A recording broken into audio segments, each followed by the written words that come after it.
जय श्री कृष्णा सभी साथियों को।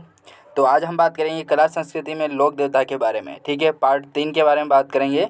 तो बहुत ही इंपॉर्टेंट प्रश्न उत्तर होने वाले हैं, तो जल्दी से शुरू करते हैं।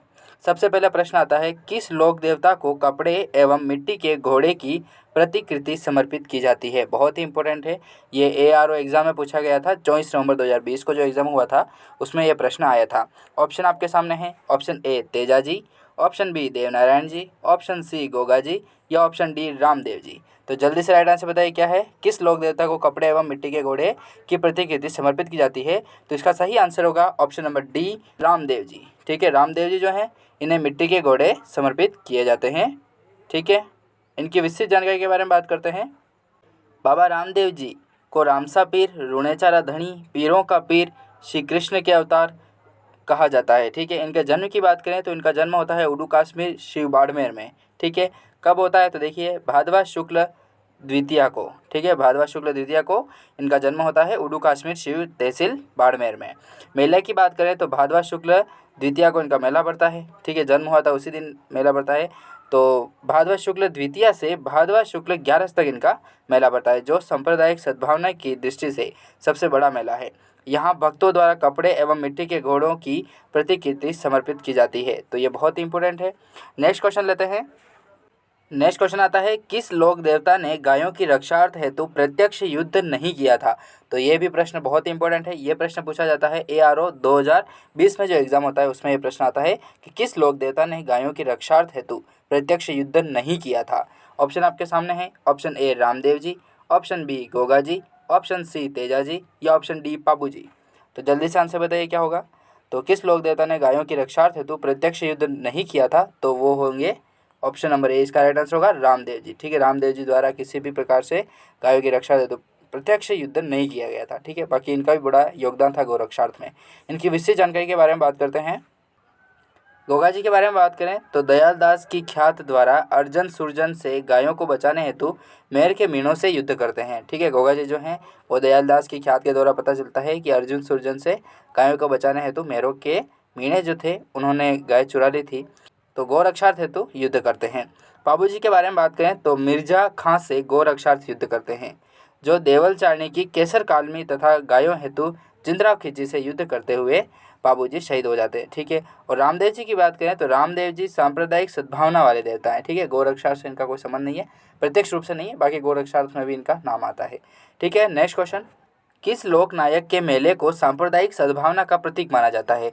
अभी अपने प्रश्न की बात की थी, तो जल्दी से आंसर बताइए क्या होगा। ऑप्शन आपके सामने है, option A Pabu ji, option B Goga ji, option C Teja ji या ऑप्शन डी रामदेव जी। तो इसका राइट आंसर हो जाएगा ऑप्शन डी रामदेव जी। ठीक है, रामदेव जी द्वारा सांप्रदायिक सद्भावना का प्रतीक माना जाता है रामदेव जी को। विस्तृत जानकारी के बारे में बात करते हैं। रामदेव जी ने रुणेचा में व्याप्त भेदभाव को मिटाने के लिए कामड़िया पंथ चलाया था। ठीक है, रामदेव जी जैसलमेर में भाद्रपद शुक्ल द्वितीया से भाद्रपद शुक्ल एकादशी तक रामदेव जी का मेला पड़ता है। ठीक है, कहाँ पर पड़ता है तो रामदेवराम पड़ता है। ठीक है, रामदेवरा कहाँ पर स्थित है तो जैसलमेर में। इस मेले का मुख्य आकर्षण तेरह ताली नृत्य है। यह बहुत इंपॉर्टेंट है। तेरह ताली नृत्य किस लोक देवता से संबंधित है तो यह है रामदेव जी से। यह मेला सांप्रदायिक सद्भावना का राज्य में सबसे बड़ा प्रतीक माना जाता है। ठीक है, यह मेला जो है सांप्रदायिक सद्भावना के रूप से बहुत ही बड़ा प्रतीक माना जाता है रामदेव जी का मेला, जो कहाँ पर पड़ता है रामदेवरा में जैसलमेर में पड़ता है, जो भाद्र शुक्ल द्वितीया से भाद्रपद शुक्ल एकादशी तक बढ़ता है। नेक्स्ट क्वेश्चन की बात करते हैं। कामड़िया पंथ के संस्थापक कौन थे। ठीक है, ये बहुत ही इंपॉर्टेंट प्रश्न है। लेबर असिस्टेंट 2022 में प्रश्न पूछा गया था कि कामड़िया पंथ के संस्थापक कौन थे। ऑप्शन आपके सामने है, ऑप्शन ए संत पीपा, ऑप्शन बी संत धन्ना, ऑप्शन सी संत लालदास या ऑप्शन डी संत रामदेव जी। तो बहुत ही इंपॉर्टेंट है, ऑप्शन डी इसका राइट आंसर हो जाएगा संत रामदेव जी। ठीक है, direct as it is question आते हैं। ठीक है, तो आप इन्हें याद करिएगा अच्छे से। विस्तृत जानकारी के बारे में बात करें।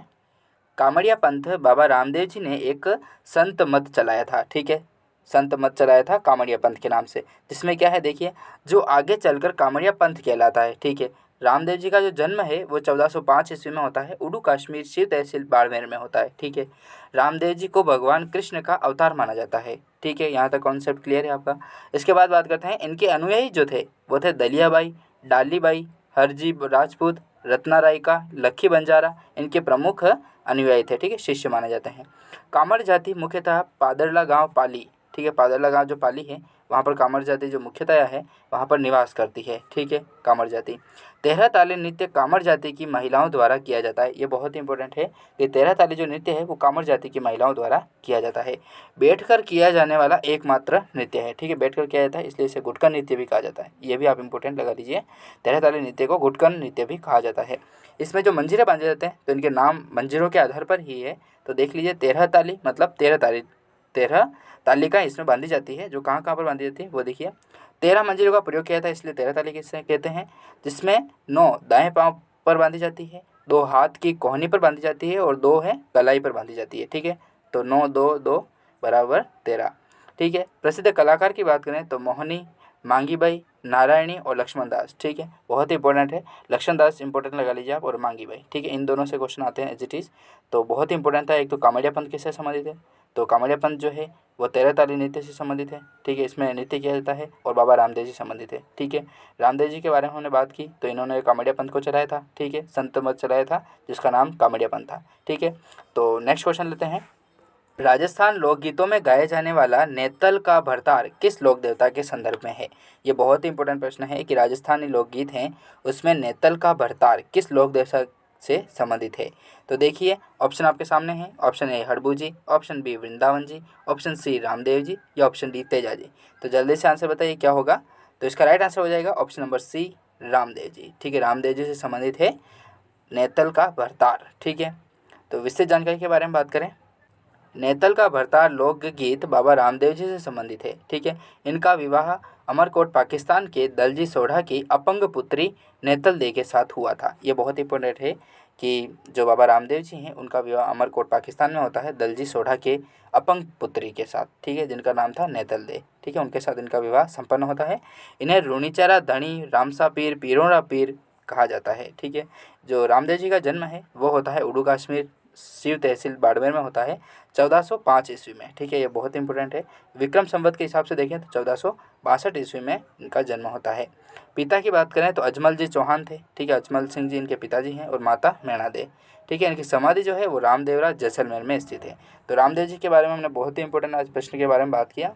तो यहाँ से आपको प्रश्न व्याख्या से संबंधित जो भी मैंने आपको बताया इनसे प्रश्न आपको एज इट इज़ मिल सकते हैं, और क्या पता ये प्रश्न आपको एज इट इज़ भी छप सकते हैं, ऑप्शन समेत छप सकते हैं, क्योंकि ये बहुत सारे कॉम्पिटिटिव एग्जाम में पूछे जा चुके हैं। तो रिपीटेड होते रहते हैं, आपको भी पता होगा, प्रश्न रिपीटेड होते रहते हैं।